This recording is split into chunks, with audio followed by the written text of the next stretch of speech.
Yeah, I should. That it Well, wouldn't be hard. welcome. We are Mike and I were just talking about we needed intro music, so Mike is going to help us with that next Yeah, time, we'll right, work on that. Micah? But we'd like to welcome you to our bi-weekly or bi-monthly talk that we have every other week. And we had such engagement last time that we are continuing this discussion, and it couldn't be more timely. I was just telling H and Micah that we can't just jump into business without recognizing all the things going on in the world right now. It's a little crazy right now with Ukraine, and I mean, my heart just goes out to all those people, and also just to leadership right now. And I think we've gone through a lot together. Micah H and I, along with Elise, were together all last year in Clubhouse, and then we were together every week. And so, watching the trends, watching what's going on, and being leaders and coaches and consultants right now, there couldn't be a better time to be there for leaders. And the topic for today is a continuation of how leaders can use their strengths domains to give followers what they really need right now. And I think the number one challenge that organizations are facing right now is how to attract and retain talent. We've just come off of, oh, no more masks, everybody come back to the office kind of thing. And so there's going to be a whole lot of communication needed between leader and direct report and employee. And so how do we as leaders know what our people need? And I love these four needs of followers. And last week or 2 weeks ago, we talked about the first domain of the strengths domain, which is relationship building, and how we can use our relationship building talents to help give our followers what they need. Today, H is going to kick us off with how do we use the influencing domain to help give our followers what they need, and go through the four needs of followers. And Mike and I will be, of course, interjecting. We would love for you guys to please write your questions in the chat, and we will be responding to your comments and answering as they come in. And so I'm excited to kick off to H today. I didn't really introduce myself. Dana Williams. I have Dana Williams Consulting, and I focus on helping leaders and organizations transform their lives from the inside out and their businesses, using CliftonStrengths as one of the tools that I use. So I'd like to kick it off to H to introduce himself, and then kind of get us rolling, and then Michael will introduce himself. So Sure. Thank you. Thanks, Dana. So my name is H. It's my first initial, what everyone calls me. My business is called Lift Shop. I work with brands, teams, and organizations to give them a lift. And Lift stands for leadership, ideas, facilitation, training. So brand leadership, brand ideas, brand facilitation, brand training. Same with teams and organization. That's my spiel. So as Dana said, we're on this path of talking about the 4 reasons people follow, which was research done. How long has it been? 2008. I don't know. Been a while. It came out initially in this book called Strengths-Based Leadership, if you can see that. It's written by Tom Rath and Barry Conchie. I think it's a great reference for leaders. And essentially, you can look up your individual strength, and it'll tell you how you leverage that strength to do the 4 reasons, to do trust, stability, compassion, and hope. And so we're going to take the influencing domain and talk about how, if you have strengths in influencing domain, how they show up in those 4 reasons. So I'm just going to give you a little background on the influencing domain. For those of you listening in or watching, the 8 strengths that fall into the influence domain are activator, command, communication, competition, maximizer, self-assurance, significance, and woo. So if you have one of those, think about, and you've got questions, be sure and type those in the comments, and we'll see if we can answer them, especially as it pertains to those 4 reasons why people follow. Before I turn over to Micah and we dive in, one of the things that I find interesting about the influence domain, it is the least common strengths of the 4 domains. What do I mean by that? If you look at the frequency, there are 34 strengths. If you look at how frequently each of the 34 show up across the globe, of those 8 influence strengths, 0 are in the top 10 overall. 6 of those 8 are in the bottom 10. And I think the highest scoring one in the frequency is communication at like number 17. So, and I've done, I don't know, in the last probably 15 years, I've done thousands of people and just teams. And when I use teams, I do a roll up of the team individual strengths to do a roll up and look at it by domain, right? And influence is consistently, I mean, of 90, at least 90% of the teams I've done, influence is the least common domain amongst teams. And so what does that mean? And why is that? And I think one of my key takeaways is if you look at the strengths that fall in influence, some of them are more internal, things like command, self-assurance, significance. Those are just who you are and how you show up, right? Those are things like your command, you're all about taking control. Self-assurance, you're all about just demonstrating confidence, and significance, you're all about being recognized, right? So those kind of emanate from you naturally. The other ones are more external, like activator, communication, maybe maximizer, and woo, where you're doing something with, for, or to other people. And so I think that's one of the reasons we break that down. But that's a little bit of background behind the influence domain. I'm going to turn it over to Micah, and then we'll start talking about how influence builds trust. All right. Thanks, H. My name is Micah Lawrence. I do coaching and team development, mostly for startups and small businesses. I'm an ICF certified coach and a Gallup certified strengths coach. And I work with startup founders to do leadership coaching. And I do a lot of the team development workshops with their teams. And it is, in my experience, H, it has been exactly the same. When we do a workshop and put everybody's strengths on a grid to see where they fall, conversation always goes toward the influencing domain because they see it as a gap that they want to address. Oh no, our team, we're lacking in influencing strengths. What are we going to do about it? So, I mean, we can get into that conversation later too, about if and when you actually do something about it when influencing is low. But I'll just validate that that's been my experience too, that influencing is not very common. The one exception I would add is because I've been doing so much work over the last year with startup founders, I was curious. I took 10 of the strengths reports from startup founders over the last year and put them into their own team grid, as if I were to make a team out of 10 startup founders, what would their strengths grid look like? And influencing was one of the stronger two. There were more influencing strengths than there were relationship building strengths. It was so interesting, and we could probably draw some insights from that. But I think a lot of leaders do tend to have influencing strengths, but it doesn't mean that you can't have other strengths and be an effective leader. Yeah, I would build on that, Mike, and say that that makes sense. Intuitively, that makes sense to me, that if you're an entrepreneur and you start a business, it requires confidence. And I think confidence is an underlying trait across a lot of the influence strengths. And you have to have some tolerance for risk, right? That was one of my biggest takeaways, that actually I think Dana first introduced that concept of people with high self-assurance. It was either Dana or Elise. Elise, They have a different perception of risk and entrepreneurship, for sure. For people to have high self-assurance, you have to be willing to take on risk that other people aren't willing to take on. So yeah, I had the same exact thought. Yeah. And then to know you have it, right? And then how to use it. Because I'm working with a team right now, and they're pretty high in influencing, but they haven't been using it, right? So that's what we want to talk about today, right? How to use your influencing talents to help with the needs of followers. And if you don't have influencing, what can you use instead? So I think that's great.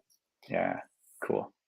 So H, you had some thoughts on just the data behind all this, which I think is so powerful with influencing as we talk about the data.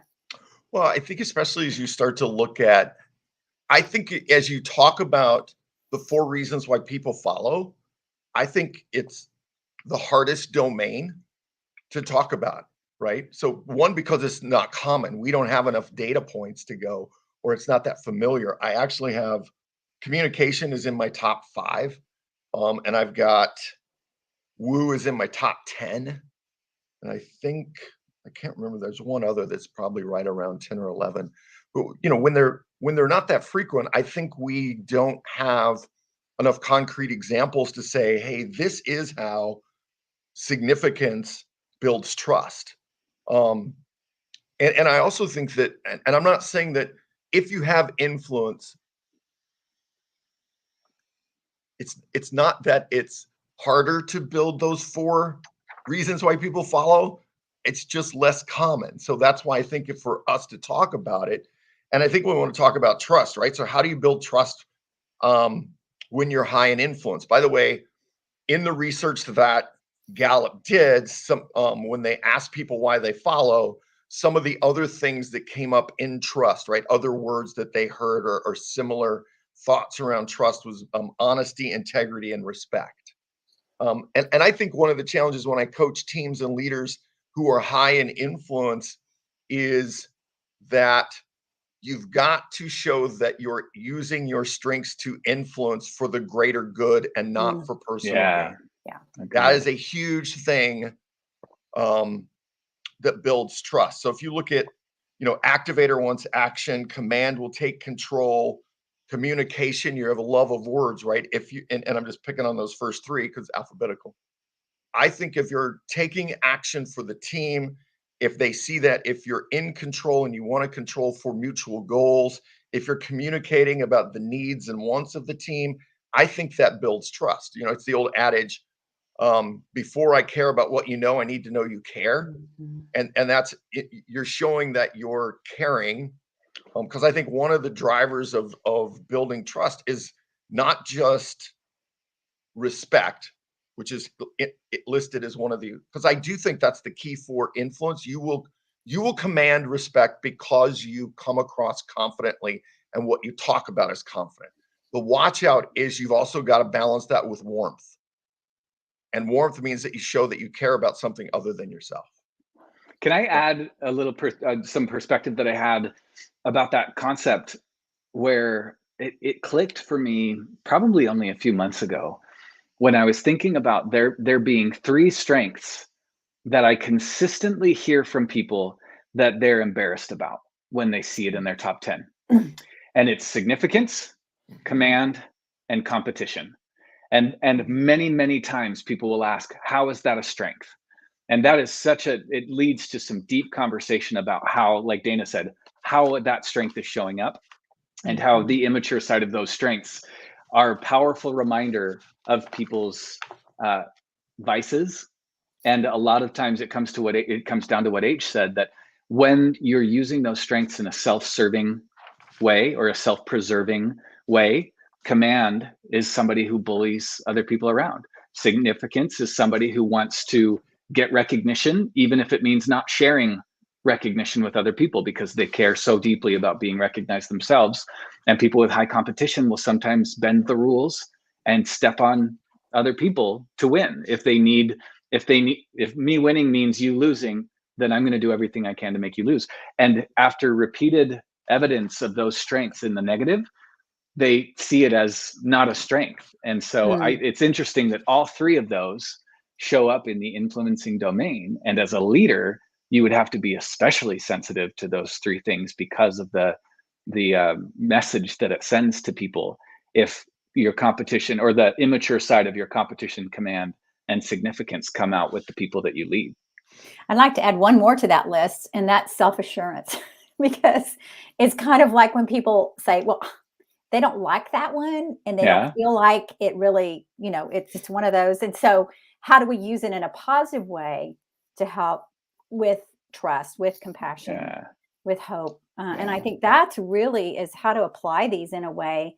And I'm almost even thinking right now, of course, this is my futuristic thinking about, okay, the people are coming back to work again, and they can't use the excuse of, well, I can't come in because I could get sick. That's no longer an excuse. That's no longer really on the table. So as a leader, how do we show the trust, the compassion, and help build a plan for them using these 4 areas that we're talking about? And I just I think that's what leaders are facing right now. because what used to be an excuse the last 2 years is not going to be on the table anymore. So curious what y'all think about that.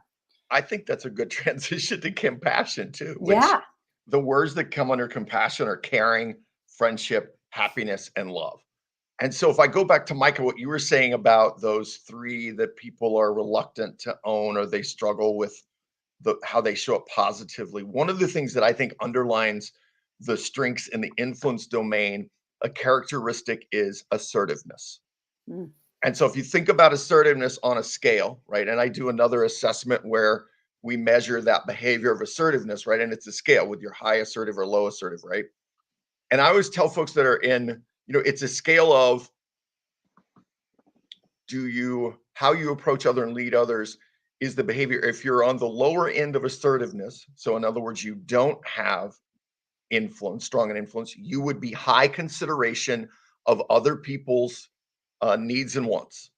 So therefore your behavior would be interrogative, question, or you would ask. Mm-hmm.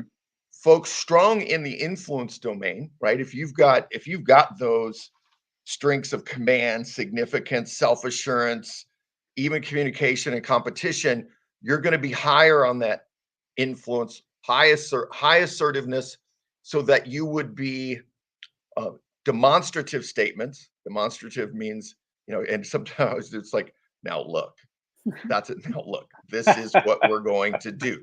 That's a demonstrative statement. Yeah. By the way, I would also talk, if you're high in those influence strengths, I think one of the things I really coach folks is watch your body language. Because when you're high and assertive and you're asserting, right, you're using demonstrative statements, and your body language is, you're leaning in with the command pose going, eye contact, right? That can be intimidating to some folks. And so if you're building trust and compassion, what I say is flex to the other side of that range. Make sure you're asking about people's needs first. Make sure you're considerate of their needs and wants. Because you're naturally, when you're high in these influence strengths, you're naturally going to show up assertively. And I think that to me is one of the underlying things that when I coach individuals high in influence, especially when you need to demonstrate compassion. Yes. So how do and I think this is something that, think of those people that you're coaching clients, and how do you coach them through right now what they're going through, and using compassion, and what do they pull up? It depends on their other strengths, right? But how do they use their influencing talents to help bring in that compassion? That would be my question. Well, I have I have a thought, and I think H touched on it, just briefly alluded to it, and it's the fact that when you have a tendency to be assertive, then the interrogative side, the kind of the contrasting side, is asking questions. If leaders can train themselves, because we're so assertive when we have influencing strengths, if you can train yourself to shut up and listen, you're going to be better. You're going to be a better leader. Absolutely. Being able to just ask a good question and sit back and let them answer. Or if you're in a situation where your leadership or your assertiveness is dying to come forth, and you want to use your communication and say what you think, or command and get people to follow you, if you just sit back and let people talk and not be the one to jump in and point everybody in a direction that you feel is the right thing to do, you will hear things that will allow you to gain their trust because they're feeling heard. But then also they'll sense, I think it'll draw out some of your compassion when you realize what people are going through and what their experiencing is. Well, and I also think people want, if you're in a leadership role, especially now, people want answers. Mm-hmm. The influence strengths are very comfortable giving answers. Activator is going to answer about actions. Command is all about the control, right?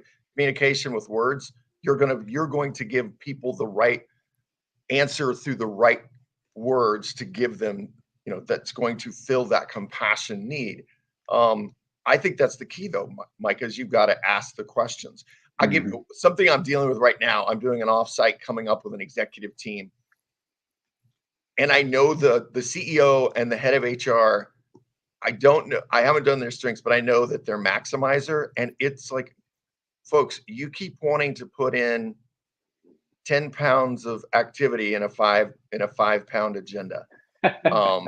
And it's one where they want to get to the end, right? I'm like, until you build the executive team and we get the team to trust each other, you're not going to get to what are we going to do about the culture and fix the engagement scores, because you're not a team yet. And I think that is one of the things I think as coaches, as facilitators, as consultants right now, is helping people come up with a roadmap that's not just come in and do your strengths, or let's just do a leadership, but let's talk about, because everything changes and it's constantly changing. So to be able to build a program, as you say, H, it's a drip, drip, drip. It's not like we're drinking out of a fire hose.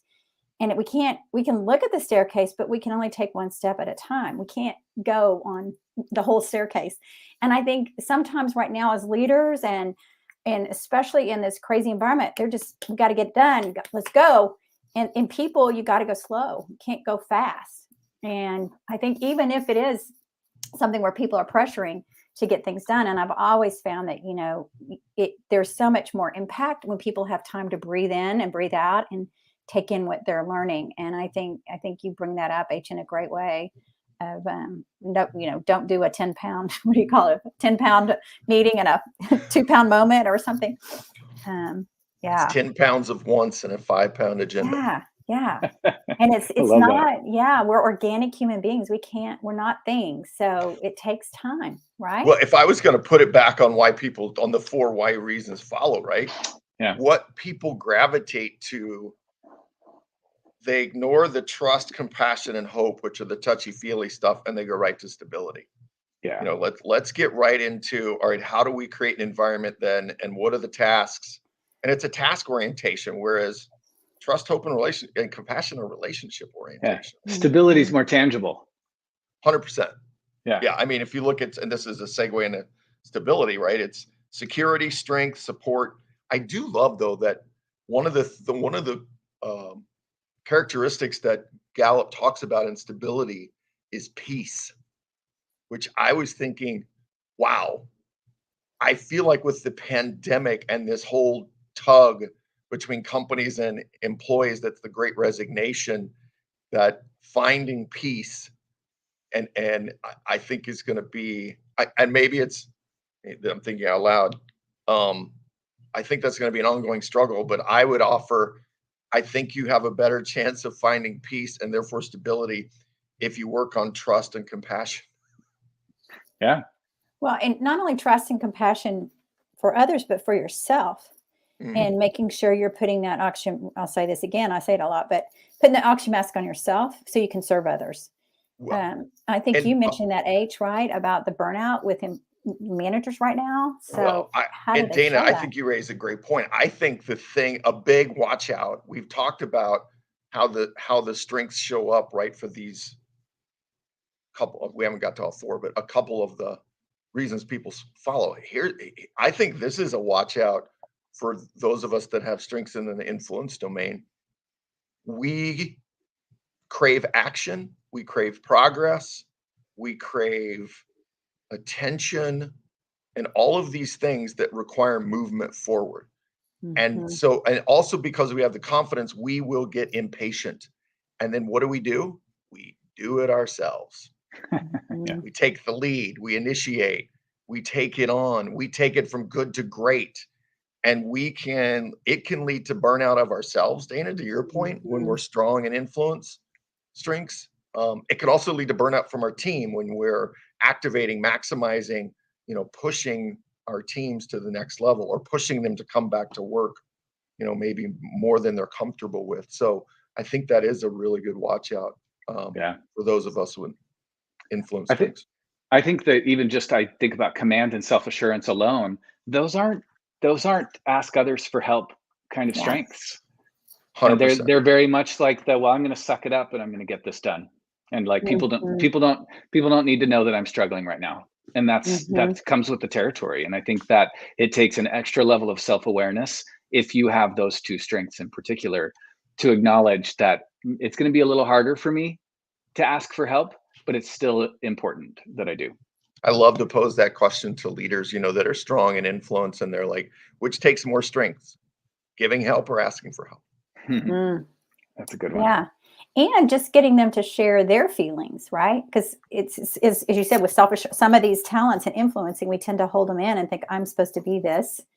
And like, well, what are you really feeling today? How are you doing? And then that gets into the well-being piece of all this too, which take us The to other another thing tool. that, Dana, what you just said sparked the other thing is, and I think this is something leaders who are strong in influence need to do, it'll seem counterintuitive. You have to demonstrate vulnerability. Absolutely. Yeah. Why? So you're modeling for your people that it's okay to be vulnerable, to ask for help, to just so people, I love the movie Inside Out, right? Mhm. Yeah. Sadness. So being sad, the whole point of the movie, if you've never seen it, if you have teenage kids, you should definitely watch this movie.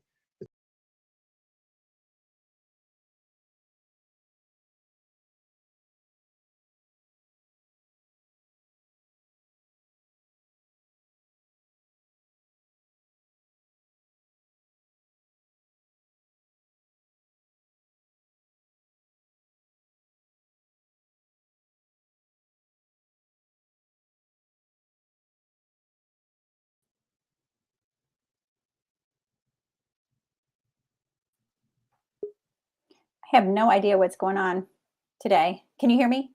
Yeah, I hear you. Can you hear me? Okay. Yeah, we got kicked off, it looked like. Did you get kicked off too? Yeah, that was a dramatic.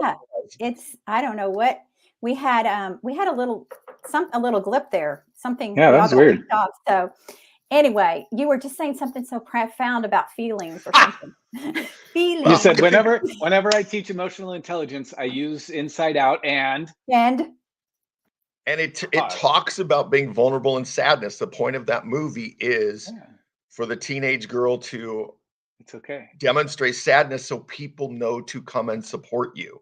And that I think is a real strength of those of us that have influence as strengths is, and this is counterintuitive, right? So we demonstrate confidence, but modeling vulnerability and saying, hey, I struggle with this, I need help with this, demonstrates to their team that it's okay to do that. And I think especially, I'm hoping this is the last time I'll say it in the pandemic.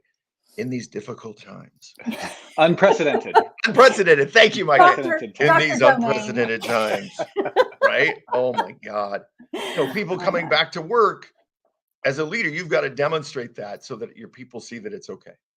And I think influenced folks can do that. Yeah. I mean, Brene Brown has built her empire on vulnerability. And I think that's an indication that people needed to hear that. And they weren't given permission to model vulnerability as a leader. And so I think that's why her message resonates with so many people, because it's like she's giving them permission to be vulnerable. And she lives it. I mean, she just got big off time. a podcast for a couple of months because she said, I needed some time to think about things.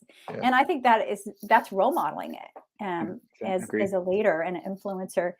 So let's talk about hope. What do you guys see with hope as a leader with influencing talents, and how to use hope? Because it's an interesting word, and I'm curious. How do you provide that? So I think of hope as kind of the promise of a better future. And Gallup says that the other three words are direction, faith, and guidance. I think that the strength of influence, what we're comfortable with and what we're good at in leveraging our influence strengths is providing that direction, right? And guidance. We're very comfortable to take that initiative. I think that it has to be balanced with that. The direction and guidance we're giving is, what's the right? Not Fake. Well, not fake, but also not like with Maximizer, right? That it's like, oh my God, it's not achievable, or it's not realistic. It's got to be realistic. And the other one is, it's got to be about for the good of all, not just what I want. Well, and I think you're creating that narrative, right? Because otherwise people are going to do their own narrative in their head about what's going on if they don't have somebody to point of where we're going. And so the leader's job, right? And hopefully with high influencing can say, here's where I see us going. And it might be 30 days, it might be 60 days, it might be 90 days, or it could be a year. but it gives them that hope that we're going to get through this and here's where we're going. And I think sometimes just knowing that role of the leader and providing that hope is pretty powerful. Yeah, I think especially during uncertain times, it's easy to be drawn toward people with influencing strengths because they have that assertiveness and that confidence. And I don't remember if this was when I was certified as a coach, the instructor that taught us strengths was talking about command as that quality that it's somebody you want to follow and you don't know why. It's like, I don't even know what you have to offer, but because you seem to know what you're doing, I want that. I want that in my life, and I'm going to follow that. And that to me is hope. It's like when things are chaotic and uncertain, they look to the influencers, people with command, self-assurance, communication, activator, because they seem to know where they're going. And I trust that. That gives me hope that at least hopefully they're not leading us off a cliff, but because they seem to know where they're going, I'm going to follow them too. Yeah, I also think it's a dangerous thing because it gets into the cult of personality. It can where we follow people just because they exude some of the influence strengths when they really don't. They don't That's either why care it's about only the team one yet. of the four, not. Yeah. Well, not I would the say only one. This is a question: can you really provide hope for people to latch onto if you don't demonstrate trust and compassion? That's a great question. I don't think you can, because that's why I think the trust is so important, because they're not going to listen to you if they don't trust you or believe in you. And you know, even with media today, we don't trust everything we hear, right? So it's the same thing. It's like we're not going to follow who we don't trust. Although now that I said it out loud, I'll I think some people are so desperate that they'll follow confidence and therefore influence, even if the person isn't trustworthy. Interesting. I'm not going to name names, but I'll just leave. Yeah, we know who you're talking about. And I think, I think a seminar that I heard about recently, where they had the leader of the seminar had a megaphone, and he had everybody follow him out to the outside the building, outside the room, outside the building, to the corner. And he gets them all out there. He says, people will do what you tell them to do. and they all followed him out there. There was nothing for him to give them. He just said, follow me. Off he goes, and they all went. And Dana, I would build on that. People will do what you tell them to do, especially if you do it confidently and or loudly. Yeah. And he did both. He was self-assured. Yeah, he was self-assured. Yeah. So a leader is not going to be someone that doesn't have self-assurance, that's trying to get people to follow them. It could be a little bit of a challenge. So it's making sure what strengths you're using to do that. So we've got to wrap up here. We're kind of a little over our time. Any last parting thoughts for you guys as we wrap up this discussion on, how leaders can use strengths right now in their domains to give followers what they need right now? You want to go first, H? Okay. Yeah. I mean, I think because influence is rarer than the other domains, I encourage you to, if you've got influence strengths, pick up the copy of Strengths-Based Leadership or drop one of us a line and say, how do you see my strengths that generate trust, hope, stability, and compassion? Because I think we need all right now. I'll say better. People are looking for leadership as we transition back to work. Yep. In these unprecedented times. Absolutely. That's cool. Love that. I'll just add that from when I work with leaders who have a lot of influencing strengths, I hear a consistent theme. If I were to sum up one word that they use to describe how they feel about their influencing strengths, a lot of times I hear the word pride. And it really, it eats at people, that the downside of these strengths is they feel prideful, and in a bad way, that it's not the good kind of pride, and that the antidote to pride is humility. And if you can create opportunities for humility, have the self-awareness to recognize when to apply your strengths, your influencing strengths, in a humble way, I feel like that is such a great recipe for increasing those 4 things.